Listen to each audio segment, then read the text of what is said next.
Laurent Geoffrin, un des journalistes que nous préférons ici à la Pas du Team, s'est exprimé au micro de France Inter pour nous expliquer que Mélenchon était le boulet de la gauche. Autant vous dire que c'est une occasion en or d'écouter déjà l'incroyable et l'auguste Laurent Geoffrin, que nous aimons, comme je vous l'ai dit, plus que tout au monde. Mais surtout, on va pouvoir faire son historique, on va sortir son wiki, car là, vraiment, vous avez tout ce lore-là, des mecs qui se sont dits de gauche et qui nous ont amenés au néolibéralisme, c'est vraiment nos préférés. Et pour ça, j'appelle mon ami Chris. Chris, comment ça va? Est-ce que tu es prêt à ce que nous prenions des leçons de victoire à gauche par l'incroyable et l'inénarrable Laurent Geoffrin? Ah bah, j'adore ça, moi c'est Laurent Geoffrin, c'est un peu, c'est un gars, toute notre vie il a donné des leçons Ah de oui, gauche ah oui, tout le temps. alors qu'il a jamais un échantillon sur lui, comme dirait Coluche, tu vois ce que je veux dire, c'est vraiment le Mhm. type est catastrophique. On va ressortir sur Wiki, est-ce qu'on va ressortir ces vieilles photos de vacances, tu sais, c'est... Oui, oui, on va peut-être le faire, mais je vais vous expliquer les bails, les amis. Vous n'êtes pas prêts, je vous le dis. Voilà. Et non, plus généralement, ça fait un peu longtemps qu'on n'a pas fait, on va pas trop en faire, parce qu'en plus on va faire que ça à un moment donné, mais de noisettes, là, de alerte noisette, de nouvelle gauche, parce qu'ils se Longtemps, cherchent. longtemps. Ça fait 10 jours, Chris. 10 jours, ça fait 3 par mois. Voilà, Mm. c'est pas beaucoup en fait par C'est rapport à vrai, c'est certains vrai. rythmes. Voilà. Mais ils sont tous en train de se chercher. L'Atal est parti, ça déstabilise un petit peu le centre-gauche. Là, ils ont du mal à avoir un candidat. Il y a Valo qui s'est placé. Il y a toujours le Hollande qui se place. Il y a le chouchou de Zoé, Mathieu Pigasse, Oui. qui est voilà, qui fait des choses. Il y a Glucksmann qui est toujours dans tous les sondages, alors que personne n'en entend parler. Il n'y a rien, aucune dynamique. Ça, c'est un délire. Et là, en fait, on va voir. Il y a des choses qui vont sortir, je peux le dire maintenant, mais on y reviendra dans l'analyse, mais vous allez voir que dans les semaines qui vont venir, et même cette semaine, il y a un sondage qui sort où Mélenchon progresse beaucoup, il est autour de 15-16.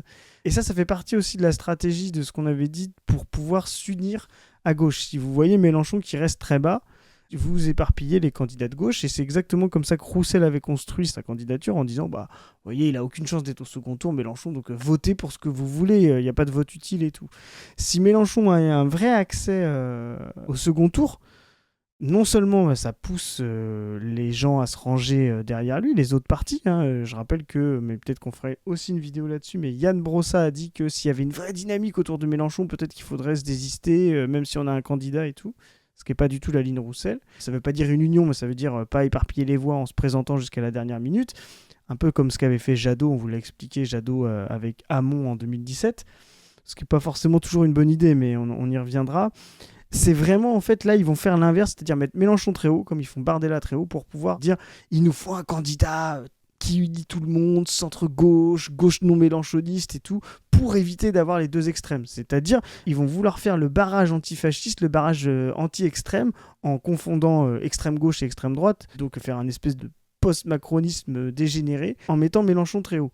Donc les gens qui s'attendent à ce que Mélenchon soit mis très bas pendant toute la campagne, en fait, vous allez voir que ça va être très vite l'inverse. Ils vont très vite mettre Mélenchon très haut pour mettre la pression au parti entre les deux, entre Bardella et puis Mélenchon, à se regrouper pour éviter ce fameux tour des deux extrêmes que tout le monde voit venir parce que, comme on l'a dit, ça s'appelle la moïsation. Les deux ont des programmes et des visions du monde plus que des programmes, parce que le RN n'a pas de programme, et d'ailleurs c'est son point faible, des visions du monde claires sur comment résoudre la crise. Et donc, bah, voilà, la prophétie numéro 1, c'est-à-dire le fond du fond de la première prophétie, allez la voir il y a un an, qu'on aurait un second tour extrêmement probable entre le RN et Mélenchon, est en train de se dérouler. Et là, ils essayent de contrer la prophétie. Et on va voir un Laurent Geoffrin avec tous ces réseaux, et Zoé l'a dit, très gros wiki, voilà, tous les réseaux Geoffrin vont s'activer pour construire tout ça. Tout à fait, mon cher Chris. Et donc, avant d'écouter Dieu sur Terre, j'ai envie de dire, c'est-à-dire Laurent Geoffrin, nous allons faire un petit point sur son parcours, ce cher Laurent Geoffrin, et le fils d'un ouvrier qui s'est fait tout seul, qui a miné comme ça. Non, évidemment que non, hein, vous vous doutez bien. Laurent Geoffrin, c'est le fils d'un type qui s'appelle Jean-Pierre Mouchard, parce que son vrai nom, c'est Laurent Mouchard, en fait. Geoffrin, c'est un nom d'emprunt. Mouchard, il s'appelle. Oui, tout à fait. C'est son nom de famille originel. Il y a un nom comme ça pour désigner à quel point ton activité ressemble à ton patronyme. Tu sais, c'est comme quand tu t'appelles Jean-Michel Charpentier et que t'es charpentier. Tu vois. Laurent Hmm. Mouchard, c'est écrit quoi. Voilà. Donc, ce cher Jean-Pierre Mouchard, père de Laurent, était voilà donc directeur, propriétaire d'édition, est devenu homme d'affaires puis gestionnaire de fortune. Et donc, il a fait un paquet de caillasses avec ça, les copains. Et à votre avis, à quoi il a utilisé sa caillasse, le papa de Lolo? Eh bien, à financer le Front National, car c'est un des meilleurs amis de Jean-Marie Le Pen. Voilà, d'où le fait qu'il existe des petites photos de Laurent Geoffrin, tout jeune, 25 ans, déjà calvicieux, il me semble. Force à tous ceux qui ont la calvitie. Évidemment, nous ne jugeons pas sur le physique, bien sûr. En slip, à côté de Jean-Marie Le Pen, en train de faire une agréable croisière. Voilà un petit peu les occupations du papa de Lolo. Mais rassurez-vous, là vous êtes en train de vous dire comment c'est horrible, etc. Mais heureusement, Laurent Geoffrin a totalement bifurqué de la trajectoire politique terrible de son père. Donc ensuite, Laurent, il a fait des études. Figurez-vous qu'il a été élève à Paris, au collège Stanislas. Ça vous parle ça ou pas? Donc collège Stanislas, je vous rappelle qu'il a été un peu sous... En REP+, a priori, je crois. Oui, tout à fait. Voilà, exactement. Donc, il a été un petit peu sous le feu des projecteurs, ce collège, grâce à notre meilleur ministre de l'Éducation de l'Histoire, qui me manque énormément, je tiens à le dire. J'ai nommé Amélie Oudéa Castéra, la meuf la plus débile de l'histoire de la Ve République, vraiment. Et pourtant, il y a du niveau. Pourtant, Aurore Berger existe. Quoi. Oui, mais en fait, Amélie surpasse Aurore, mais de très, très, très, très loin, c'est vous dire. Et donc, Amélie, vous vous souvenez, était arrivée ministre de l'Éducation en disant « Ouais, de toute façon, le public, c'est horrible parce que les profs, ils s'arrêtent. » Alors, je rappelle que les arrêts de travail dans l'éducation nationale sont inférieurs à la moyenne nationale et inférieurs notamment aux salariés du privé. Voilà. Bon, Amélie n'était pas au courant, mais en fait, Amélie ne pouvait vraiment pas être au courant parce qu'elle a dit voilà, c'est pour ça que moi j'ai été obligée d'enlever mes enfants du public pour les mettre dans le privé. Donc, ces 3 enfants étaient à Stanislas, 3 ou 4, je sais plus. Enfin, voilà, les enfants qu'elle a eus avec Frédéric Oudéa, le PDG de Sanofi, qui était avant PDG de la Société Générale. Et en fait, Amélie s'est fait choper le callback parce que, a priori, ses enfants ne sont jamais allés à l'école publique, en fait. Genre, jamais.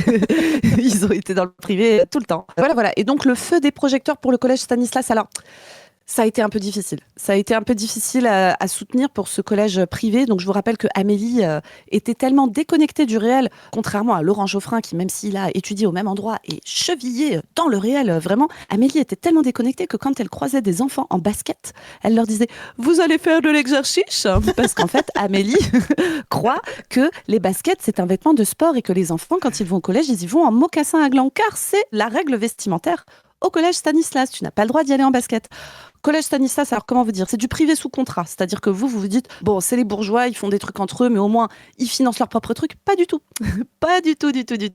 C'est du privé sous contrat, donc on allonge de la caillasse. Mais Zoé, je pense même que Amélie Oudéa, tu sais, comme elle a une grande carrière de sportive, elle dit même, t'as mis tes tennis. Et ça, c'est vraiment le truc, tu sais, générationnel. T'as mis tes tennis, tu vois, aujourd'hui, pour aller faire du sport, quoi. Ouais, c'est ça. Mais Amélie, alors, donc, elle aime beaucoup le collège Stanislas. Alors, ces trucs, mais il y a de la thune, les gars, mais vous n'avez pas idée. C'est notre thune, hein, je vous rappelle. Privé sous contrat, on finance. On finance très fort. Oui, et tous donc, les profs les gens oublient ça, oui. Tous les profs sont payés par le public dans les écoles privées sous contrat, donc, c'est-à-dire la majorité des écoles privées que vous avez dans vos villes, dans vos communes et tout. Et énormément de subventions, notamment des conseils départementaux qui gèrent les collèges. C'est les conseils régionaux qui gèrent les lycées.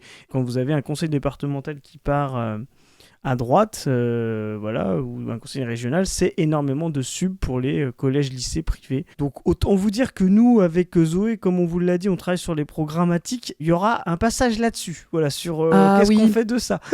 Ah oui, alors globalement, on a une idée assez claire de ce qui va se passer, c'est-à-dire que ça va disparaître en fait. Tout simplement. Donc je finis quand même sur le collège Stanislas qui a accueilli l'incroyable Laurent Geoffrin, parce que donc, lumière, alors beaucoup de thunes, 5 gymnases, 3 piscines. Enfin oui, vous, moi, tous les gens normaux dans notre collège, il y avait des préfabriqués dégueulasses et des chiottes bouchées. Pas à Stanislas, je vous le dis. C'est l'accès free time à toutes les choses incroyables pour que des enfants puissent bien se développer, mais réservé pour les enfants de riches. C'est vraiment ça. Et force à tous nos camarades concitoyens prolétaires et pas que d'ailleurs, qui ont leurs enfants en ce moment dans des écoles publiques qui ne sont pas rénovées pendant la canicule et qui transpirent la journée. Voilà. Moi, mes gosses actuellement, elles font classe sous 32 degrés. Mais j'ai envie de dire que ça leur forge le caractère. C'est ça, exactement. Voilà. Donc c'est super. Et donc, Stanislas, il y a eu quand même, alors je sais que ça va te surprendre, Chris, mais il y a eu 2-3 scandales à Stanislas. Je sais que tu tombes de ta chaise. Tu te disais... Tout doit être bien. Je veux les preuves.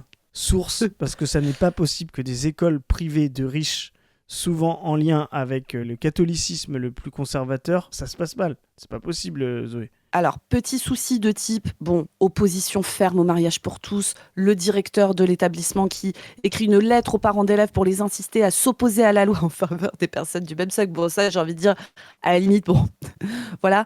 Mais petit souci, alors, ils ont laissé une grosse place à la communauté Saint-Jean. Tu vois le bail un peu Ah oui, la les communauté Saint-Jean. vacantistes, voilà, les...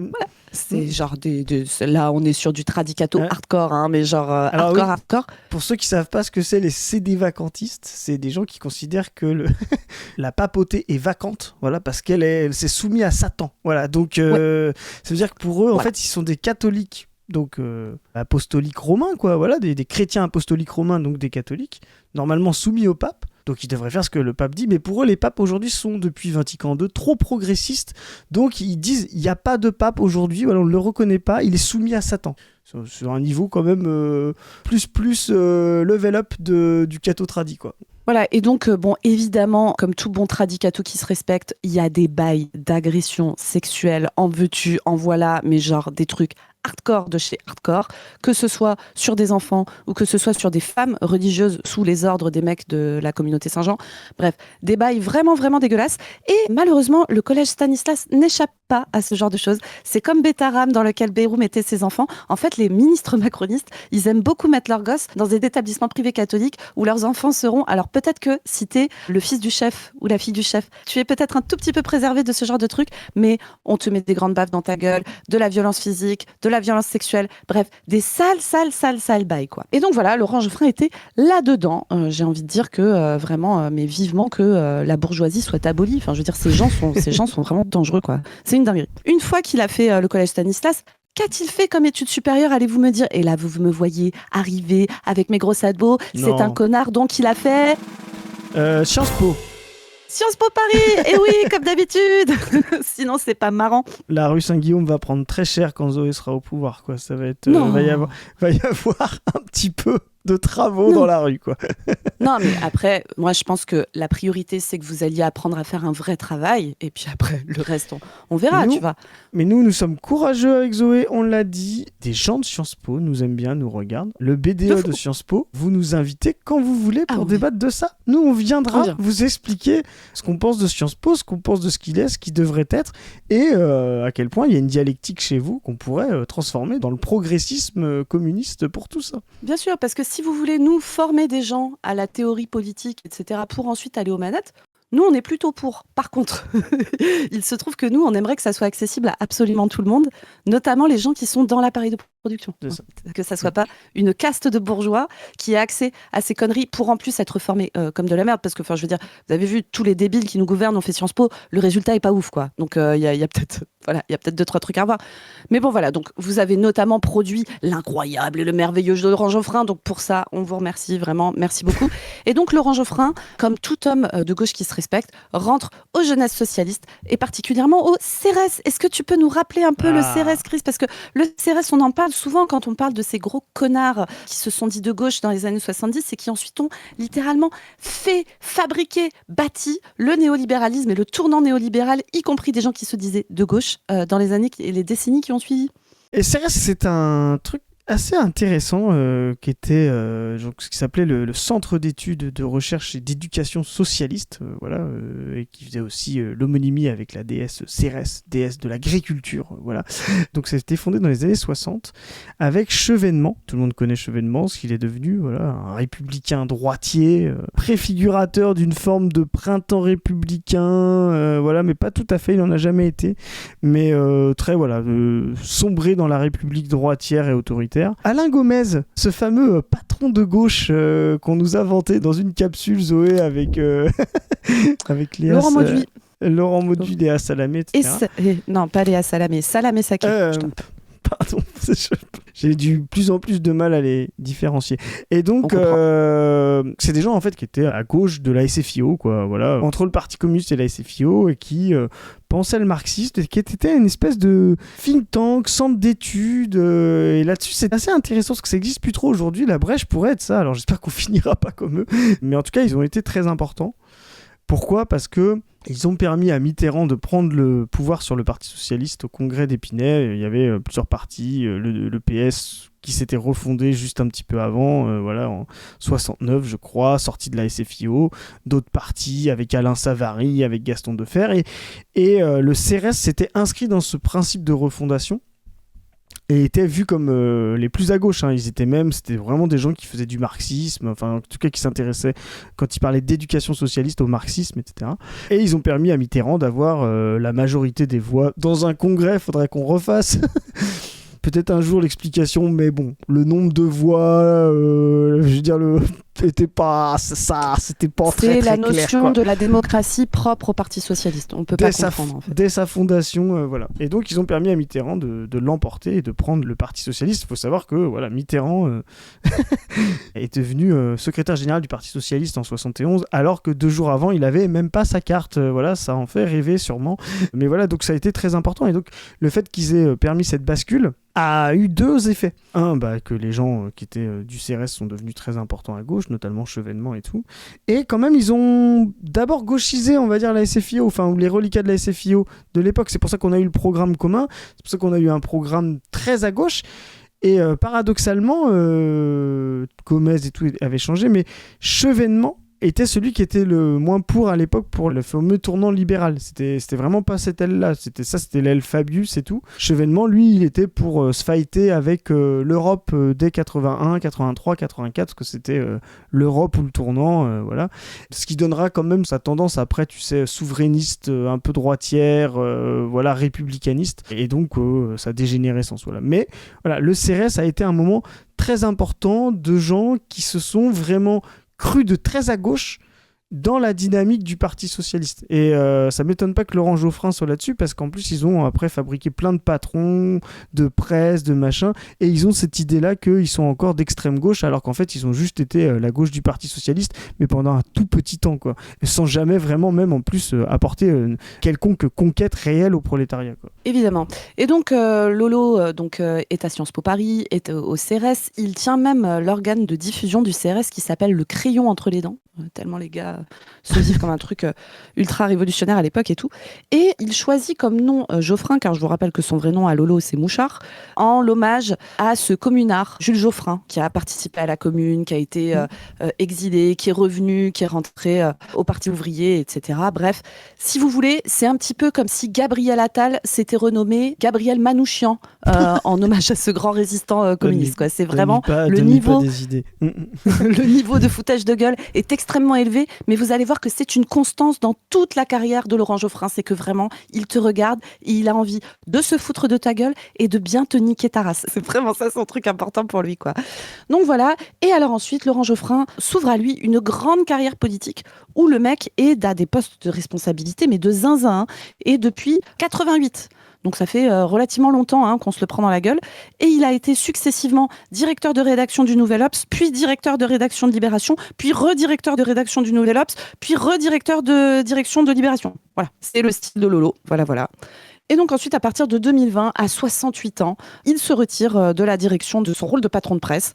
Alors entre-temps, vraiment, on pourrait vous expliquer qui sont ses potes. Mais en gros, il y a un moment extrêmement important de sa carrière, juste avant qu'il devienne directeur de rédaction, c'est qu'il est dans cette immonde émission dont nous avons déjà parlé. Lui, il rentre à partir de 84, qui s'appelle « Vive la crise ». « Vive la crise », présenté par Yves Montand. Et là, c'était vraiment la réunion des mecs qui se sont dit de gauche dans les années 70 et qui arrivent dans les années 80 pour nous expliquer qu'en fait, il va falloir arrêter les conneries et libéraliser, niquer le code du travail, niquer les droits sociaux, niquer tout ça, parce qu'en fait, on s'est un petit peu trop gavé et que, après tout, c'est l'occasion de repartir dans de nouvelles choses. Donc, vive la crise. On vous en avait parlé aussi dans cette émission où on parle de Laurent Mauduit qui suce les patrons de gauche, parce que vraiment, ils ont des parcours qui sont très similaires, ces gars-là. Il y a une idée qui me vient, on pourrait faire ça, je sais pas, peut-être tu sais comme font Les grandes chaînes, maintenant qu'on est une chaîne à 100 000, Zoé, c'est une série estivale, la pas du team voyage dans le temps. On pourrait faire un react à Vive la crise qui existe sur YouTube et ce serait à mon avis très intéressant. Voilà, pensez la pas du team en 1984, ça doit être ça, Vive la crise. Et imaginez que Vive la crise ça doit être sur France 2 ou TF1 à l'époque. TF1 était encore public à cette époque-là, mais je sais plus sur quelle chaîne ça s'est passé. Imaginez, vous avez Vive la crise qui passe.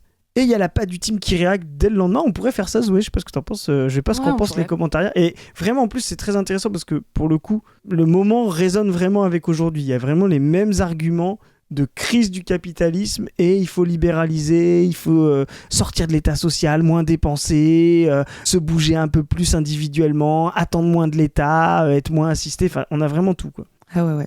Et donc après vous dites à partir de 2020 il est à la retraite, le pauvre Lolo. Pas du tout les copains, pas du tout. Il n'est plus patron de presse, mais par contre on va nous foutre sa gueule dans tous les médias, globalement des médias de droite pour être la caution de gauche, sachant que c'est quand même le mec de gauche le plus à droite de toute la gauche, tu vois. C'est quand même une dinguerie. Et donc il se retrouve, alors il fait plein de trucs, il anime des émissions d'histoire, bah oui pourquoi pas, vous savez le gars il peut tout faire, hein, j'ai envie de dire, il est spécialiste de tout, c'est ça qui est bien avec ce genre de con. Il fait des débats à France Info face à des gens du Figaro et du Point. Il est dans la matinale quotidienne de Pascal Pro, l'heure des pros. Voilà, il fait ça. Il est quotidiennement sur C'est dans l'air aussi. Oui, ces mecs sont partout. Tu sais, tu te dis, mais putain, mais à un moment, mais tu comprends pourquoi ces mecs sont incapables de produire une pensée intéressante. C'est qu'en fait, le gars passe sa vie à montrer sa gueule à la télé. Il n'a le temps de rien lire, de rien écouter, mais vraiment, quelle catastrophe. Bref, voilà. Donc, il se retrouve dans des trucs comme ça. Et quand même, Chris, je pense que c'était passé sous ton radar et ça, c'est très, très grave. Parce que, en fait, en 2020, on est en juillet. Non, c'est pas passé sous mon radar. Je me demandais si t'allais en parler parce que c'est vraiment le flop. C'est trop bien. On est en 2020, on est en juillet, on sort du premier confinement, la France part à volo, tout est très compliqué. Et là, Laurent Geoffrin déchire sa chemise comme ça. On voit en dessous une tenue de super-héros, Super Lolo, qui arrive. Et il se dit, sous la chemise. Je vais lancer mon mouvement politique, voilà, qui s'appelle, attention, lesengagés.e.s. C'est le nom du truc. Voilà. Et ensuite, ils se sont dit que c'était un peu de la demeure. Et du coup, ils l'ont renommé Engageons-nous. Voilà, pour reprendre un peu Indignons-nous de Stéphane Hessel. Bref. Et parmi les 150 premiers à avoir répondu à l'appel, il n'y a que des gens super où vous vous dites, mais vraiment, moi, j'ai envie de repenser la politique pour le 21e siècle, surtout à gauche, changer la vie des gens, prendre en compte le fait qu'il y a une immense crise du capitalisme qui arrive et tout. Et là, c'est vraiment la Dream Team. Dedans, j'ai envie de nommer Patrick Pelloux. Alors, Patrick Pelloux, peut-être qu'un jour, on va s'occuper de lui. C'est un gars donc, qui trop que tu t'occupes de lui. Avec Padu, d'ailleurs, parce que c'est un médecin, ouais. Oui, c'est un médecin, alors de qu'il est censé être un médecin de gauche, voilà, qui est le médecin de Charlie Hebdo. Un mec urgentiste, alors qu'il y a deux, trois trucs au cul, notamment le fait d'être un énorme agresseur sexuel. Alors, vous nous connaissez ici, loin de nous, le fait de nous rendre coupables de diffamation, et moi, loin de moi, l'idée de me rendre coupable de non-respect de la confraternité, car je vous rappelle, c'est mon confrère, j'ai pas le droit de dire du mal des médecins, machin, vous savez. Donc, moi, j'ai le droit, je crois, non ? Alors, peut-être, Chris, mais en tout cas, je te le déconseille fortement. Ça ne serait vraiment pas bien de dire ça. Mais figurez-vous que celle qui l'accuse, c'est Karine Lacombe. Karine Lacombe, c'est pas n'importe qui, hein. C'est une énorme professeure d'université d'infectiologie qui a fini par ouvrir sa bouche dans un article d'une journaliste de Paris Match. Alors là, vous allez peut-être me trouver chelou, mais il me semble, d'ailleurs, j'ai pas vérifié, mais je pense que c'est Anne Jouan. Anne Jouan, elle bosse à Paris Match et tout, mais alors vraiment, le boulot d'Anne Jouan sur la santé, je vous le conseille extrêmement fortement. Et notamment, elle a fait un énorme boulot de travail sur les violences sexuelles systémiques, etc. Tous les trucs de corruption et tout, dans les conseils de l'ordre et tout. Vraiment, allez lire les bouquins d'Anne Jouan. C'est de l'excellent travail. Et pourtant, c'est une journaliste qui n'est pas positionnée très à gauche et tout. Mais là-dessus, vraiment, elle a fait le taf. Et elle a fait le taf au point où elle s'est pris des représailles de zinzin. Genre, dans tout Paris, il y a des mecs qui lui envoyaient des textos d'insultes en lui disant « Tu trouveras plus jamais un seul médecin pour te soigner. » et tout. Enfin, vraiment des énormes...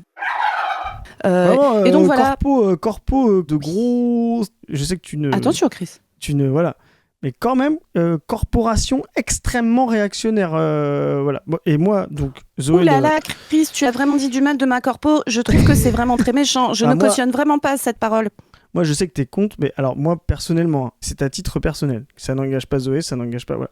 Peut-être que peut-être que ce serait bien d'en finir avec l'ordre des médecins et le corporatisme pour vraiment bien soigner et peut-être soumettre ce que font les médecins à leurs pairs, pas seulement, mais aussi aux patients et aux usagers de la médecine gratuite communiste. Voilà. Moi, c'est mon idée de ce qu'on pourrait faire de cette corporation qui, comme toutes les corporations issues du féodalisme, devrait être envoyée au livre d'histoire. Voilà, c'est mon avis. Alors, il se trouve que Patrick Pelloux, en tant que médecin très puissant du fait de son exposition médiatique et de son statut, aurait, et là, moi, j'utilise le conditionnel parce que vraiment, moi, je pense qu'il ne l'a pas fait. Hein. J'ai aucun doute sur le fait que Patrick est probablement un des gars les plus safe de France. Hein. J'ai vraiment aucun doute. Moi, tu me dis médecin avec un grand pouvoir, je suis sûre qu'il n'y a aucun problème de violence sexuelle. Non. C'est certain. Mais il se pourrait que le gars aurait harcelé sexuellement et agressé sexuellement à peu près toute personne de sexe féminin se trouvant à moins de 10 km de lui pendant toute sa carrière. Il se peut, tu vois. Donc moi, encore une fois, je n'y crois pas du tout. Toute cette énergie, j'ai envie de dire. Moi, je n'y crois pas. Apparemment, il aurait fait des blagues. Genre, il arrivait derrière une meuf qu'il ne voyait pas arriver, serrer son cou et frotter son pénis à ses fesses. Alors moi, vraiment, je pense qu'il ne l'a pas fait. Hein. Je pense qu'il ne l'a pas fait. Surtout que je n'ai jamais vu de comportement de ce type pendant que j'étais étudiante en médecine. Moi, j'ai pas vu des gars qui laissaient tomber leur stylo, demandaient à une étudiante de le ramasser, attrapaient leurs cheveux et les coller à leur pénis, tu vois. J'ai jamais vu des mecs faire ça. Jamais. J'ai jamais vu des mecs où on te dit avant d'arriver dans leur service. Pardon. J'ai jamais vu des mecs où on te dit avant même d'arriver dans leur service, fais gaffe, il a agressé à peu près 853 personnes l'année précédente. Pense à bien mettre un haut très très haut où les boutons ne peuvent pas s'arracher, sinon il le fait, tu vois. Donc moi j'ai jamais vu ça, vraiment jamais. Tant mieux, j'ai envie de dire. Voilà. C'est super. Voilà. Donc ça, c'est Patrick Pelloux. Alors Patrick Pelloux, il avait fait des trucs aussi un peu... Il y avait Emmanuel Macron qui lui avait donné une mission pour faire un audit sur l'hôpital. Alors vous vous dites, c'est super quoi. C'est un médecin de gauche, l'hôpital va très mal. C'est un médecin de Charlie Hebdo. Donc c'est un médecin d'extrême droite. Voilà. Alors moi, je ne te permettrai pas de dire ce genre de choses, Chris, parce que lui-même, il se définit comme médecin de gauche et moi, je crois aux gens, à l'autodétermination des gens en politique. D'accord. Mais Patrick Pelloux, donc on lui avait donné une mission et toi, tu te dis, Chris, putain, mais trop bien quoi, parce que l'hôpital public, avec les politiques néolibérales et tout, il est en train de s'effondrer, c'est horrible. Il faut vraiment que Patrick Pelloux nous dise quels sont les problèmes et quelles solutions on va pouvoir trouver pour enfin bien soigner les gens. À ton avis, sur quoi portait la mission que lui avait donnée? Je sais pas. Le nombre de lits ou un truc comme ça. Oh, tu es naïf, mon petit Christ. Non, c'était une mission pour réfléchir à l'entrisme islamique dans les lieux de soins. Voilà. Et je précise au public que ça n'était pas répété et que vraiment, quand j'ai dit que Charlie Hebdo était d'extrême droite, c'est exactement parce que c'était un des plus gros fabricants d'islamophobie dans ce pays depuis des années, vraiment, et que je pensais même ça devient caricatural d'avoir fait ça. Tu vois, ça. Écoute, je n'y suis pour rien. Hein. Non, mais tu sais, toi, Chris, tu crois que le problème de l'hôpital public, c'est qu'on laisse crever des gens pour des questions de rentabilité et tout, mais alors qu'en fait, le problème, c'est qu'il y a des meufs à mettre des calots sur leur tête pour cacher leurs cheveux. Non, et moi, déjà, en vrai, c'est des musulmanes. Hein. Moi, j'ai remarqué un truc. Toutes les meufs médecins font des opérations de chirurgie en bloc opératoire. J'ai vu des images en niqab. Parce que leurs cheveux sont couverts et on voit que leurs yeux. Et la tenue, tu m'arrêtes, est verte. Vert. Oui. Comme la couleur de l'islam.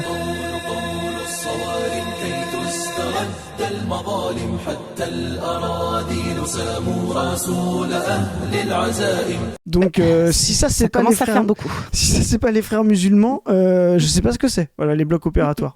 Bref, voilà. Donc voilà, c'était un petit point sur Pelloux. On l'a encensé bien sûr parce que moi c'est mon cher confrère, je vous rappelle, donc je l'aime vraiment beaucoup. Mais un jour, si vous voulez, on rentrera dans les détails un petit peu plus sur Pelloux parce que camarade de Laurent Geoffrin, voilà, c'est l'entourage. Il se peut que j'ai des trucs à dire. Alors après, il y a plein de gens dont tout le monde se bat les couilles. Donc il y a Pape Ndiaye qui est vraiment dans tous les bails où il faut aller sucer des centristes. Tu vois, c'est vraiment. Alors lui, c'est vraiment l'antiracisme, SOS racisme 2.0, Pape Ndiaye. Tu vois, c'était vraiment le type était considéré comme un décolonial anti-français par l'extrême droite. Il est devenu ministre de Macron et après il rejoint Laurent Geoffrin. Vous voyez à quel point ces gens sont vraiment des gens qui jouent double jeu ou vraiment des je sais pas comment dire, mais des gens inconséquents, quoi, inconsistants. Et à quel point, en plus, le baratin qui rejette l'idée de classe, l'idée de rapport de production, tu vois, pour parler du racisme, pour parler du sexisme, etc., peut succomber dans le libéralisme le plus conservateur. Et Pape Ndiaye, c'est vraiment ça, quoi. Donc voilà, donc après, il y a plein de gens dont on s'en bat les couilles. Si, il y a Laure Adler, tu vois, en journaliste, il y a Laure Adler et Pierre Lescure. Tu vois un peu le genre de gens, quoi, qui suivent. Tu vois, Laure Adler, c'est tellement quoi. le profil, quoi. Laure Adler, vraiment, c'est les émissions de France Culture qui me donnent envie de me tailler les veines. C'est horrible. Je sais même pas comment cette meuf peut avoir une carrière de journaliste tellement ses questions sont nulles et son intonation est pénible. Et puis, il y a aussi des artistes qui ont récupéré Laurent Geoffrin. Alors moi, vraiment, en général, le positionnement des artistes, j'adore en politique. Hein. C'est souvent un grand plaisir. Donc, on peut citer Agnès Jaoui, Denis Podalides, Benjamin Biolay, mais j'ai envie de dire Benjamin Biolay. Mais vraiment, si on devait placer les chanteurs dans le graphique, je pense que Benjamin Biolay est strictement superposable au vote Macron. Tu vois, c'est littéralement Agnès ce gars. Jaoui aussi. Hein, oui, vraiment... de fou. Vraiment, et surtout, Ariane Mnouchkine aussi, tu sais, Chris. C'était donc je vous fais les bails. Alors moi je m'y connais pas de ouf en théâtre, mais je connais un petit peu tout ce qui est les bails politiques et violences sexuelles. Ça je connais un peu. Du coup je connais Ariane Mnouchkine et le Théâtre du Soleil. Parce que le Théâtre du Soleil, c'était soi-disant un truc. Voilà, dans les années 70, on n'a plus de chef en fait. On n'a plus de chef. Dans l'horizontalité. Ouais, une horizontalité totale et tout. Le pouvoir. Alors, aussi incroyable que ça puisse vous paraître, je sais les amis, vous dites non, en fait les autoritaires, c'est les communistes, parce qu'ils disent qu'il faut être clair sur la hiérarchie au sein du parti et tout, et ça c'est vraiment très méchant, en fait il faut que tout soit horizontal et qu'il n'y ait pas de chef. Il se pourrait que, comme systématiquement à chaque fois qu'on fait des trucs pseudo-anards comme ça, en fait il se met à y avoir des jeux de pouvoir de zinzin complètement, absolument ingérables, parce que du coup rien n'est clair. Il se pourrait. C'est ça. Moi je n'avance pas. Hein. Mais en plus, tu sais que c'est intéressant parce que c'est aussi un argument chez eux. Tu sais, les gens qui disent nous, mai 68, on a essayé de dissoudre le pouvoir. Et en fait, on s'est rendu compte que le pouvoir, comme dirait Foucault, est partout et ressurgit. Donc, non, mais tu vois, genre, et après. C'est fou ça. Du coup, franchement, ils sont vraiment malins de s'être rendu compte de ça. Hein. C'est ça, parce qu'en fait, ils ont rien aboli à part, tu vois, qu'une femme puisse dire non quand on lui met la main au cul. En fait, c'est vraiment le seul truc qu'ils voulaient abolir, tu vois. Et donc, à la fin, ils disent, bah, du coup, en fait, comme on a constaté que c'est un échec, eh ben, on se soumet au pouvoir comme les petits sbires qu'on est pour les 40 années qui restent, quoi. C'est vraiment l'expérience post-68 des mouchards comme Geoffrin et compagnie, quoi. C'est ça. Et donc le Théâtre du Soleil, voilà, donc a priori il y a eu quand même des phénomènes de ce qui a été raconté, hein, de trucs un peu de merde, genre des trucs de harcèlement moral, de grande violence, des manières de diriger, etc. Il y avait des types super bien au Théâtre du Soleil comme Philippe Cobert. Oh là là. Je vous laisse vous renseigner sur Philippe Cobert et la manière dont il se comportait avec les jeunes filles de 16 ans, c'était pas ouf. C'était vraiment pas ouf. Non, mais il a des vrais combats progressistes, selon certains, a priori, c'est de défendre de la décriminalisation des gens qui vont aux prostituées. Il a osé se faire un manifeste des 343 salauds, tu sais, pour se comparer en tant que lui, client de prostituées, aux femmes qu'on criminalisait parce qu'elles allaient se faire avorter. Ce genre de personne, Philippe Cobert. On pourra en parler longtemps aussi. Bien sûr. Donc voilà, Philippe Cobert, un mec super. Je vous laisse taper son nom sur YouTube. Vous allez trouver un paquet de trucs intéressants récemment, parce que bien sûr, à l'époque, personne n'a rien dit. Voilà. Et donc, juste pour terminer, il me semble, alors à vérifier, je vous fais confiance dans les commentaires, il me semble que Ariane Mnouchkine a des positions sionistes zinzin. Voilà. C'était juste pour terminer le tableau. Il me semble que Laurent Geoffrin aussi, voilà. Voilà. Donc il a monté son grand mouvement Engageons-nous, et comme vous le savez, aujourd'hui, c'est le mouvement hégémonique sur la totalité du paysage politique français. Non, évidemment, ça a été un énorme flop, mais genre un flop de zinzin, quoi. Et donc pour finir, alors oui, effectivement, cette biographie de Laurent Geoffrin est très longue, mais alors comment vous dire, ce gars, j'ai envie de me le faire depuis à peu près 20 ans, donc je me lâche, voilà, je vous le dis. Il a tout un tas de potes. Figurez-vous que quand il est retourné au Nouvel Obs, il y est retourné grâce aux 3 nouveaux actionnaires majoritaires, et là j'ai envie de dire c'est la sainte trinité des patrons de gauche. Pierre Berger, Pierre Berger. Xavier Niel, Xavier Niel. Et Mathieu Pigasse, bien sûr, évidemment. Voilà. Les 3 là. J'ai envie de dire le trio maléfique. Hein. T'arrives devant eux, tu te dis j'ai bien compris le concept de patron, mais quel rapport avec la gauche? Du coup, c'est vraiment ça, quoi. C'est ça. Et donc, il a toujours eu le nez, hein, Laurent Geoffrin. Il a soutenu DSK. Bon, après, je vous rappelle qu'un jour, on a trouvé ça grave que DSK viole des gens. Enfin, les États-Unis l'ont mis à Rikers, ce qui était quand même, je suis désolée, mais un des meilleurs moments. Moi, je suis pas carcéraliste, mais là, ça a duré 48 heures. Mais je vous jure, Strauss-Kahn à Rikers, moi j'étais bien. Bref, les Guignols avaient fait des blagues sur le viol carcéral. Alors, vraiment, je trouve que le viol carcéral, c'est très grave. Je trouve que la prison, c'est pas bien. Mais je vous avoue que quand la blague touche Dominique Strauss-Kahn, je rigole. Je rigole dans ces cas. Pardon, je sors de la douche. Oui, non, ils avaient fait Strauss-Kahn avec des couettes, tu sais. Ouais, et deux gros prisonniers tatoués à côté de lui, là. On va prendre la douche. Oh, vraiment, je suis vraiment pas le genre de meuf qui rit souvent aux blagues sur le viol, mais alors là, je vous jure que pour ce gars, je lâche tous mes principes et je ris. Hop. Alors, ensuite, donc voilà, il a soutenu DSK, puis ensuite il a soutenu François Hollande, évidemment, parce que François Hollande est un grand homme politique, et comme vous le savez, on va peut-être se le retaper bientôt, donc il faut vérifier. Alors, il a été pris sur plein de trucs, il s'est fait payer 450 000 balles avec Libération pour faire un truc à la gloire d'Ali Bongo, le mec qui a été au pouvoir au Gabon pendant 20 ans et qui est quand même vraiment en termes de France-Afrique. Un jour, on parlera d'Ali Bongo aussi, si vous voulez, mais bon. Un boucher charcutier, Ali Bongo, voilà. Grand ponte de la France-Afrique, exterminateur des élans progressistes de son peuple, quoi. Voilà. Donc, mais ça, c'est vraiment des petits bails. Alors vraiment, on pourrait continuer encore, je pense, au moins 4 heures. Au moins 4 heures. On pourrait vous sortir des milliers d'extraits de ce gars qui fait des projections politiques de merde. Tout ce qu'il a prévu, tout ce qu'il a dit, il faut faire comme ça et tout. À chaque fois qu'on fait comme il dit, tout s'effondre. Et à chaque fois qu'il dit non, il faudrait faire comme ça n'a pas lieu. Enfin, c'est une catastrophe absolue, ce mec. Et heureusement, aujourd'hui, on va quand même se refaire du Laurent Geoffrin récent. Mais est-ce que tu as envie de conclure un petit peu, mon Chris, sur cette biographie de Laurent Geoffrin? Parce que vraiment, je vous dis, moi là, je prends du plaisir. Mais vous savez pas idée.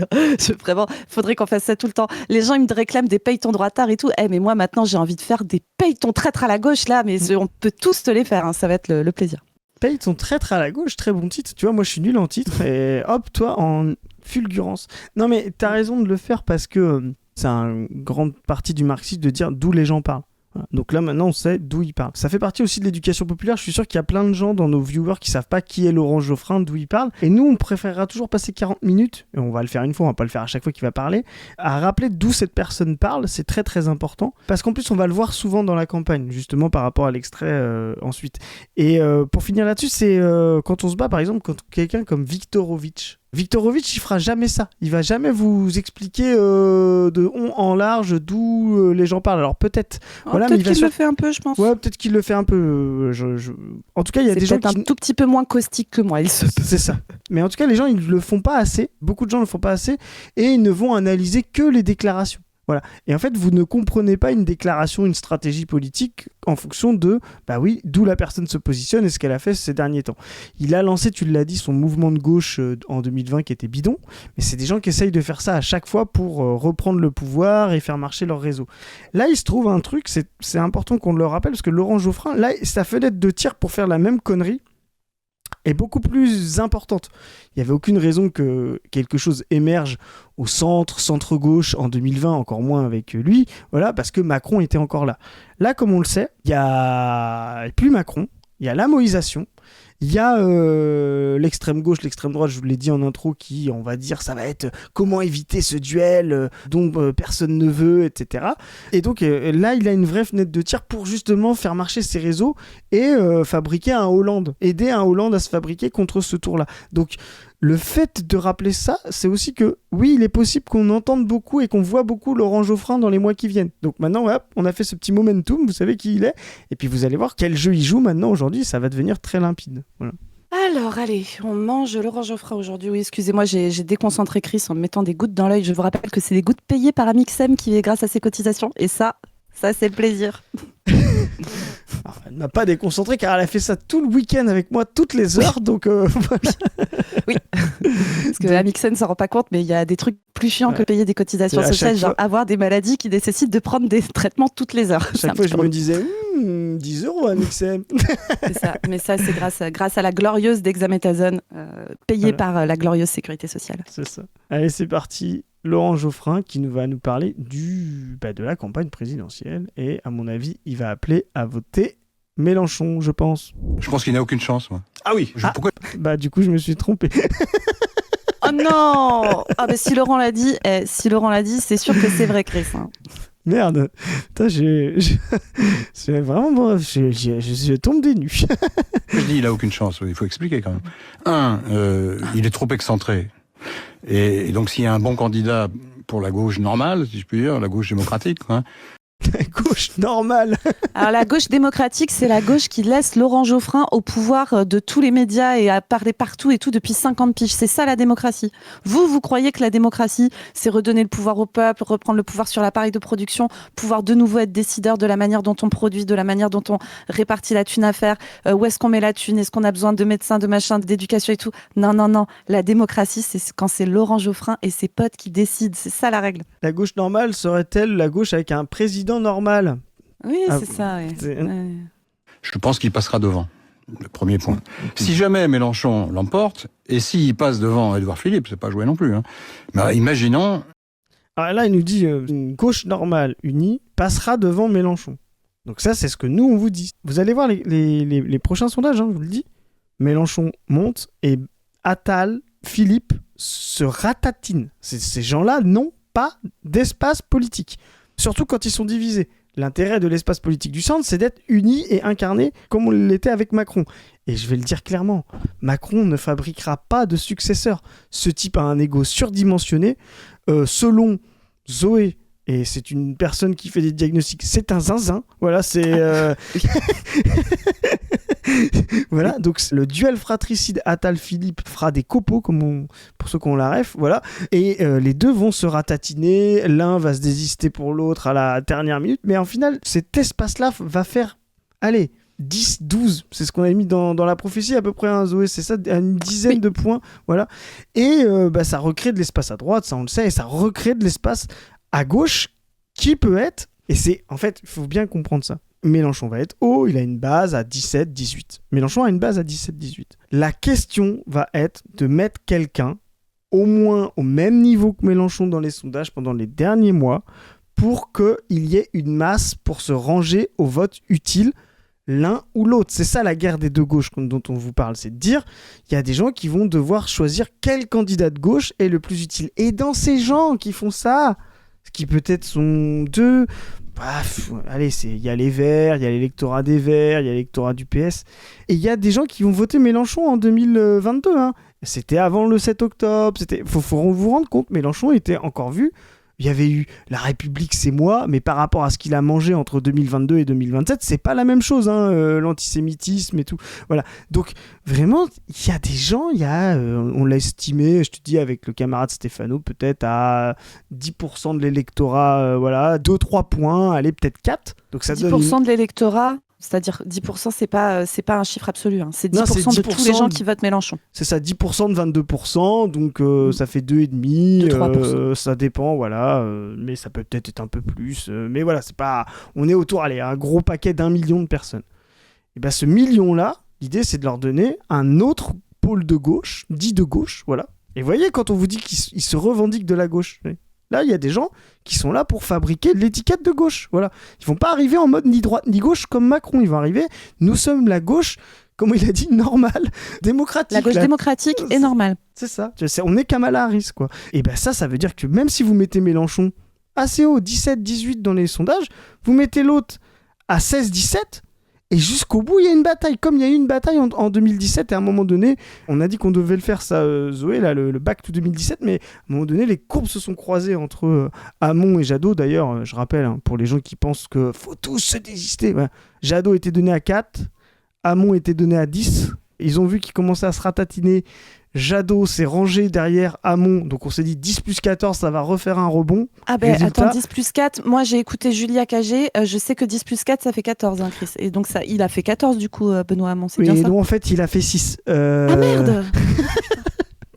Ah putain, moi je pensais que c'était des maths, des maths normales quoi. Non, faux. Donc il s'est retrouvé à faire 6. Et Mélenchon a gardé parce qu'il avait une dynamique, un projet adéquat à la situation.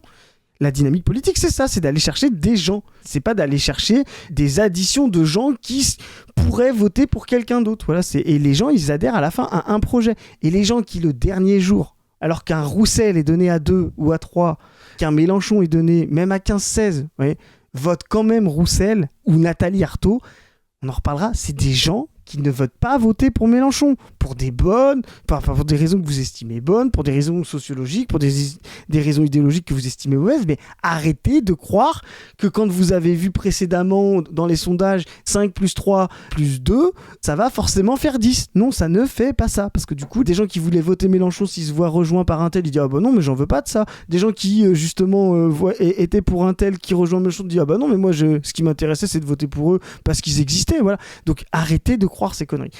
Eux, ce qu'ils vont, c'est essayer de construire justement une dynamique, et c'est là où c'est plus fort, une dynamique politique à gauche contre Mélenchon et contre un supposé duel des extrêmes. Voilà. Et donc, Laurent Geoffrin et ses réseaux sont là pour ça. Il sera écrasé au deuxième tour.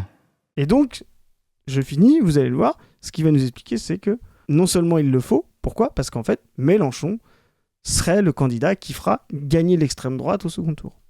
Par le Rassemblement national. Pourquoi ?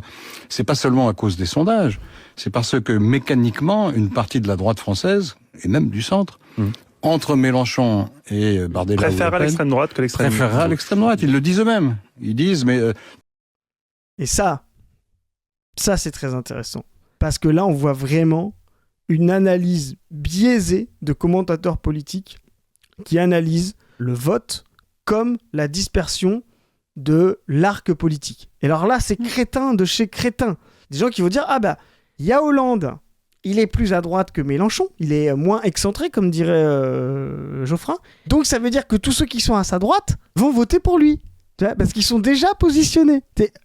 Et ça, c'est tout l'inverse de l'analyse du graphique. C'est vraiment pourquoi on a créé le graphique, c'est pour éviter ce genre de conneries. Ce qu'on veut nous vous dire, et là c'est une alerte pour Mélenchon, s'il veut gagner au second tour, Mélenchon peut gagner au second tour contre l'extrême droite. Si justement il est capable de répondre aux masses et à la résolution de leurs problèmes vis-à-vis du capitalisme. C'est-à-dire d'aller chercher des abstentionnistes qui sont dans la même zone, qui sont des classes populaires, des classes qu'on en marre que la politique ne fait que gâcher leur vie et ne croit plus qu'elle puisse l'améliorer. Voilà. Des gens qui ont choisi le pacte raciste parce qu'ils pensent que ça va régler leurs problèmes de retraite, de services de santé, voilà. Et des gens qui votent déjà pour Mélenchon parce qu'ils ont compris que le racisme ne serait pas la solution à la crise du capitalisme, mais sa solution pour le conserver. Voilà. Et donc conserver leur paupérisation. Donc toutes ces logiques-là font qu'il y a un espace de masse politique où, quand on est en face à face, Bardella-Mélenchon, on doit trancher lequel va résoudre la crise du capitalisme. Et on n'est plus dans cet univers de « j'étais à gauche, j'étais à droite, donc je me disperse en fonction de qui est le plus à gauche, qui est le plus à droite ». Ça n'a plus de sens. Le second tour est un premier tour à 2 personnes. C'est vraiment une stratégie totalement différente. Et ça... Nous, on va vous casser la tête avec ça, c'est une analyse matérialiste. Les gens vont voter avec leur position sociale, avec leurs problèmes sociaux, avec leurs problèmes de classe. Et donc, il va falloir choisir lequel des projets correspond le mieux à son problème de classe et à sa situation sociale. Et donc, l'idée du spectre droite-gauche disparaît totalement. C'est pour ça que des gens qui ne comprennent pas le graphique ne comprennent pas pourquoi. Mais pourquoi en bas à gauche, il y a l'extrême droite et Mélenchon en même temps ? Ils sont à côté, alors que normalement, à chaque fois qu'on met, peu importe, soit le spectre politique, soit des gens qui font des graphiques débiles, bah oui, on met la gauche au même endroit et on met la droite au même endroit, tu vois, c'est ça. Et ben nous, on met les gens qui résolvent les problèmes de certaines classes au même endroit et des gens qui résolvent les problèmes de d'autres classes au même endroit. Et donc, vous avez en haut à droite des gens de gauche et de droite et en bas à gauche des gens de gauche et de droite. Voilà. Et ça va être la clé d'analyse et d'opposition entre le matérialisme et l'idéalisme d'un Laurent Geoffrin. Tout sauf, ils veulent faire un front républicain, pas contre le RN, contre Mélenchon. Ils vont le faire. Et donc, c'est mécanique, il sera battu. La gauche peut gagner, contrairement à ce qu'on a l'air de sous-entendre. La gauche peut gagner. Pourquoi ? Parce que le paysage politique est divisé en trois parties. Là, il va nous expliquer que le paysage est divisé en 3, voilà. Donc ça, c'est faux. Alors, tu vas voir. Regarde la distribution qu'il va donner. Tu vas voir. Regarde-moi ce débile. 30% pour le RN, il y a le bloc central, il fait 30%. Première question, Chris. D'où le RN fait 30%? Non, mais déjà, à quelle élection le RN a-t-il déjà fait 30%? Non, mais pitié, dites-nous. Quel est cet endroit? Au niveau national, j'ai envie de dire. Bah là, ils vont te dire 2024, la législative, mais en vrai, c'est une addition en plus avec Ciotti et tout, dans des trucs locaux, mais c'est vraiment une exception dans la config, quoi. Ça a vraiment aucun sens de le mettre. Je rappelle que législative 2024, on a vu justement un gros espace de droite voter quand même pour le NFP. Alors justement parce que peut-être Pas de droite, il y avait... un espace du centre. Ouais, du Plus centre. le centre que la droite. Mais du coup, cet espace-là, il n'y a rien qui dit qu'ils vont voter d'abord pour le RN. Il y avait Mélenchon et la France Insoumise, c'était très importante dans le NFP. Rien ne dit qu'ils peuvent préférer entre deux extrêmes le RN à Mélenchon. Voilà. Mais moi, ce qui me saoule dans ce truc du RN à 30%, c'est que vraiment, tu sais, à force de matraquer des trucs, on modifie les souvenirs des gens. Les gens croient que Marine Le Pen était à 30% au premier tour des 2 dernières élections présidentielles, ce qui est faux, tu vois, ce qui est vraiment faux. C'est-à-dire même Marine Le Pen plus Zemmour, qui n'ont rien à voir, hein, qui sont concurrents pour le juste voilà en termes de projet politique, même s'ils sont tous les deux dangereux. D'extrême droite. Voilà, d'extrême droite. Il y en a un qui est même proto-fasciste comme Zemmour. Même eux ne font pas 30% à eux deux, donc ça n'a vraiment aucun sens. Hein. Et la gauche fait 30%. Pourquoi est-ce que l'un des 30 soit pas battu d'avance? C'est pas du tout évident. Est-ce que la gauche peut gagner sans Mélenchon? Mais tu vois, là, t'as l'impression que le centre ferait 30, la gauche ferait 30 et le RN ferait 30. Alors, je sais pas où est la droite dans sa manière de penser à lui, là. Là, dans sa tête... Il met la droite au centre, ouais, il met la droite avec les macronistes. Il met la droite au centre, et avec les macronistes, et il met tout l'espace PS... Enfin, il met la droite au centre avec Macron, et puis il met les 30%, il met, je pense, le NFP, quoi. Voilà. Et il dit... Mais du coup... C'est une des raisons pour lesquelles il comprend rien, tu vois. Parce qu'en fait, il considère que de l'électorat Retailleau à l'électorat Gabriel Attal, tout ça est un même bloc, qui vote de la même manière sur un second tour, ce qui est parfaitement faux, quoi. Ce qui est complètement idiot. Mais oui, après, c'est Laurent Geoffrin, on se doute qu'il va dire que des trucs absolument stupides, tu vois. Mais... Alors, c'est Laurent Geoffrin, et c'est aussi... Il représente beaucoup de gens de gauche qui se disent ça, hein, qui se disent mais non, mais ils vont tous voter à l'extrême droite s'il y a Mélenchon en face, quoi. Enfin, il y a énormément de gens qui se disent ça en étant à gauche. Hein. Il faut gagner sans Mélenchon, parce que Mélenchon est un boulet. C'est ça la vérité. Mélenchon est un boulet parce qu'il s'est tellement excentré par ses outrances qu'il a créé contre lui un rejet. Alors, il s'est... Moi, j'aimerais bien... Il s'est excentré par ses outrances. En fait, il a fait quoi, Mélenchon, comme outrance? Il n'y a rien, en fait. C'est le système médiatique qui l'a excentré parce que son programme est trop radical. C'est parce qu'il est trop pro-palestinien, parce qu'il est trop anti-américain, parce qu'il est trop critique de l'Union européenne, parce qu'il est trop à gauche sur l'économie et la redistribution. Enfin, c'est les profondes outrances de Mélenchon qui lui attirent la violence du système médiatique, dont Laurent Geoffrin est une éminence, ne sont que des problèmes politiques, quoi. Est-ce que tu crois que quand Laurent Geoffrin, au moment de la fermeture de l'usine PSA, tu te souviens, avait fait un éditorial dans le Nouvel Obs où il était là en mode faut vraiment déculpabiliser les patrons de PSA, les pauvres, il n'y a pas le choix et tout. Est-ce que tu crois que c'est une outrance, ça, par exemple? Est-ce que ça compte dans les outrances? Je pose la question. Moi, s'il en était au pouvoir, je considérais ça comme une outrance. Et il serait traité comme le système que lui représente traite Mélenchon aujourd'hui. Mais voilà. C'est le candidat le plus rejeté de tous. Mais il a quand même beaucoup de soutien, Jean-Luc Mélenchon. Il a 10-12% de soutien, celui avec... Voilà, donc ça c'est faux. Moi, Laurent Geoffrin, tu es un des journalistes les plus rejetés dans mon cœur. Et je te jure que la place n'est pas facile à prendre, donc bravo. Moi, je pense qu'on peut plus facilement trouver des gens qui soutiennent Mélenchon dans la rue que des gens qui soutiennent Laurent Geoffrin, déjà. Donc, Mais c'est ça qui est ouf avec la position de ces mecs-là, c'est quand tu te dis, mais qui adore Laurent Geoffrin, tu vois? J'ai pris cette initiative parce que ça fait des années que je commente la vie politique. Ah non, mais tu sais, cette personne est là, genre, moi, s'il y a vraiment un mec que j'adore, c'est Laurent Geoffrin, tu vois, personne, tu vois. Mais déjà, quelqu'un qui connaît Laurent Geoffrin, tu vois, dans le graphique, tu sais, c'est simple. Déjà, connaissez-vous Laurent Geoffrin? Voilà, vous êtes à côté de moi dans le graphique, en haut, au milieu, légèrement à droite, voilà. Non, mais déjà, tu sais déjà à peu près la zone générale, tu vois. Et là, quand tu arrives et tu te dis, oui. Et d'ailleurs, j'adore ces analyses. Pouf, hop, t'es là, tu sais exactement que t'es dans la zone du barycentre Jadot PS Macron, quoi. C'est de la science dure, hein, le graphique. Hein. C'est pas de la science molle. Hein. 88% des gens contre lui, c'est quand même pas mal. Vous me direz, il y en a... Mais donc Mélenchon, il a 88% des gens contre lui parce qu'il aurait une base à 12%. Donc ça veut dire Mélenchon, en fait, S'il est au deuxième tour, il va faire 12% contre 88. Tu vois, c'est... Mais d'ailleurs, mais- c'est là où Mélenchon est très fort, c'est qu'il arrive à faire voter pour lui au premier tour 10% de gens qui le détestent. Vraiment. C'est ça, c'est Donc incroyable. il a fait 22. C'est ça. Et du coup, tu te dis, mais c'est vrai que c'est bizarre parce que, alors, pourquoi ça marche pas pour les autres? Tu vois, genre, par exemple, pourquoi Macron, qui a fait 26 en 2022, on dit pas qu'il y a que 74% des gens qui le détestent? Vraiment, pourquoi on dit pas ça? Et Alors que pourquoi, moi, du coup, Fabien Roussel fait pas 60% au premier tour? Parce que lui, Fabien Roussel, tu vois, ils arrêtent pas de dire « Ah, c'est une des personnalités préférées des Français ». C'est parce que les droitards aiment bien Fabien Roussel. C'est ça. Donc du coup, ça compte. des gens, quoi, mais des, bon. des gens l'aiment bien alors qu'ils ne voteront jamais pour lui. Voilà, c'est ça les sondages de personnalité préférée. Il y en a d'autres qui sont plus Qui bas, sont plus bas. Bah oui. évidemment.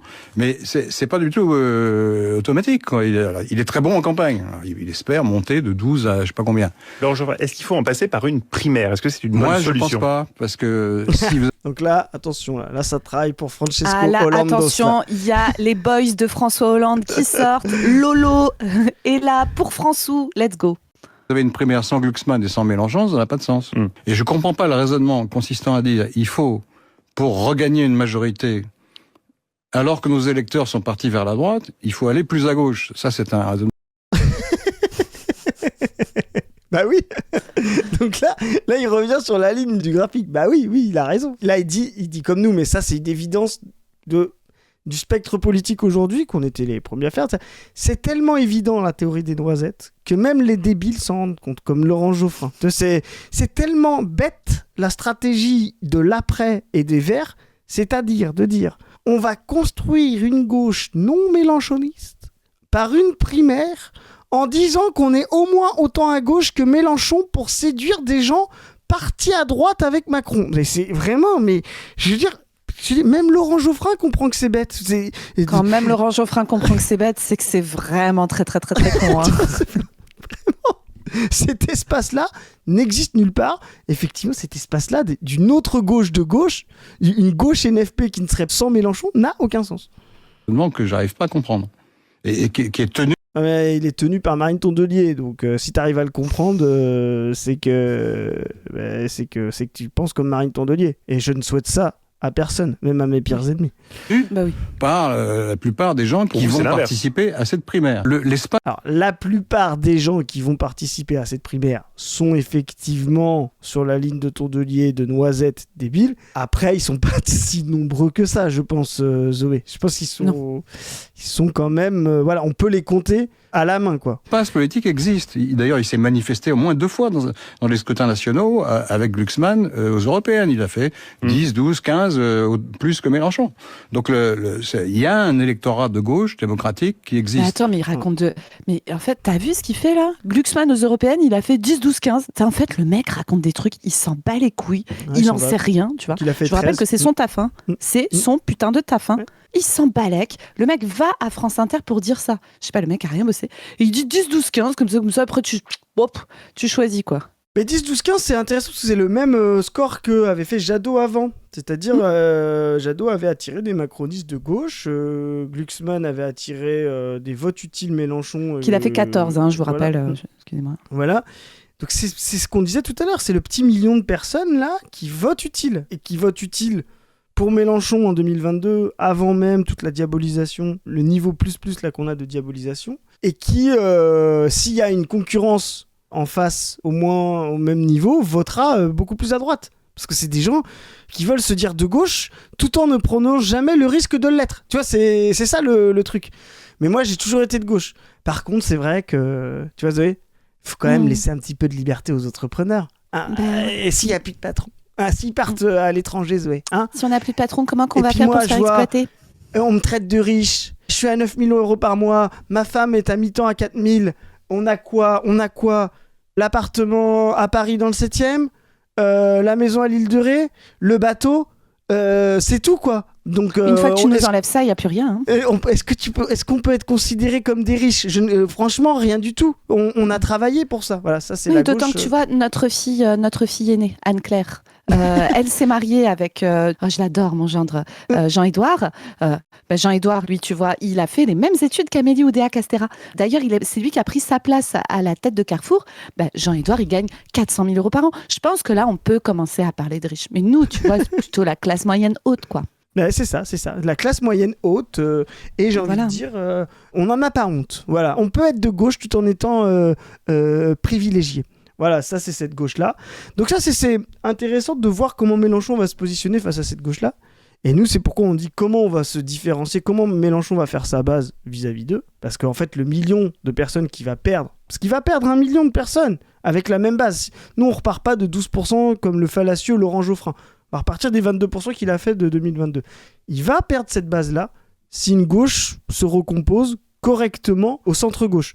Et comme il dit Laurent Geoffrin, il a compris, pas en étant le NFP en avant, en mettant le post-macroniste de gauche, voilà. Donc il va perdre comme Glucksmann l'était à l'échelle des européennes qui effectivement sont plus concentrées comme une élection en haut à droite parce qu'il y a les classes populaires qui s'abstiennent, donc vraiment il faut regarder ça avec un peu de recul, mais c'est pas neutre non plus. Donc cet espace-là il va se recomposer et donc il va créer une rivalité. Est-ce que c'est un problème pour Mélenchon ? Non, c'est pas un problème pour Mélenchon. Au contraire, c'est un levier pour Mélenchon de montrer que son programme est d'une radicalité très forte, justement d'en ne pas être obligé d'avoir ces connards avec lui et de les séduire. Non, mais comme le programme du NFP en se droitisant, en essayant de faire du consensus, c'est le moyen d'être vraiment le candidat anti-système et il faut aller vraiment à gauche contre le capital, contre l'Union européenne, contre l'impérialisme. Voilà. On fera une capsule après sur ce qui se passe à la gauche de Mélenchon, chez les révolutionnaires, c'est la même chose, mais là, cette opportunité d'avoir une gauche qui a toujours trahi, qui essaye de se recomposer, sur laquelle taper, c'est un moyen pour Mélenchon de refaire masse, et non plus une masse avec ces classes-là supérieures qui passent de Macron au Vert, à Jadot, à Glucksmann, à machin. C'est un vrai moyen d'aller chercher des classes populaires abstentionnistes, voire même des classes populaires qui auraient pu être dans le pacte raciste parce que ça leur semblait tellement évident qu'il n'y en avait pas assez pour tout le monde, qu'il fallait trier les blancs des noirs et des arabes. Là, au moins, on pourra avoir affronté correctement comment on va résoudre la crise populaire.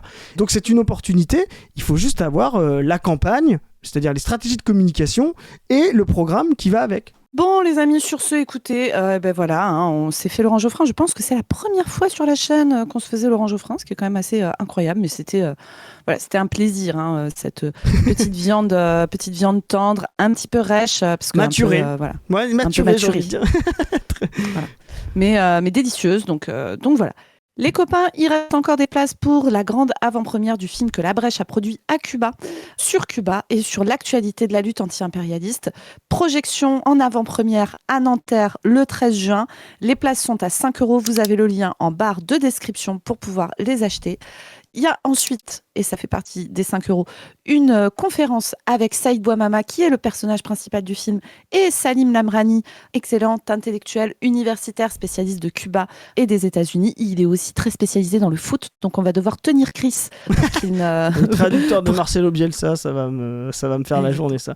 Voilà, et pour qu'il n'agresse pas Salim pour lui parler de foot pendant 8 heures. Voilà, et le soir, il y a une soirée au bar Le Carolus dans le 18e, et si vous voulez y être, il faut réserver sa place. Allez voir en barre d'infos. On va bientôt vous sortir peut-être des bandes annonces, des trailers, des trucs comme ça. Donc restez connectés.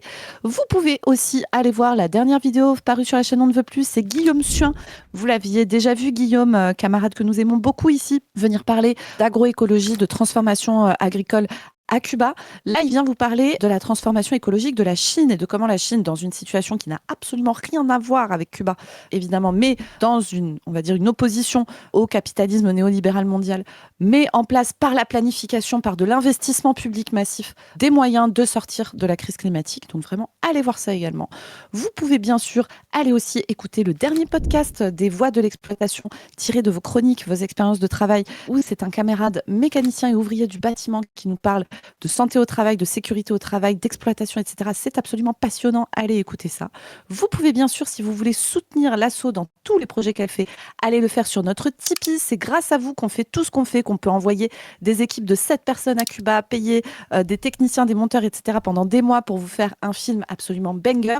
Mais c'est aussi grâce à vous qu'on fait plein d'autres trucs qui vont arriver bientôt, les podcasts, les machins, les trucs. Donc si vous voulez nous aider, vous pouvez aller sur le Tipeee, vous pouvez aller voir nos réseaux Insta, Twitter, etc. Et sur ce, on vous dit à plus tout le monde, salut. Salut les gens. Salut.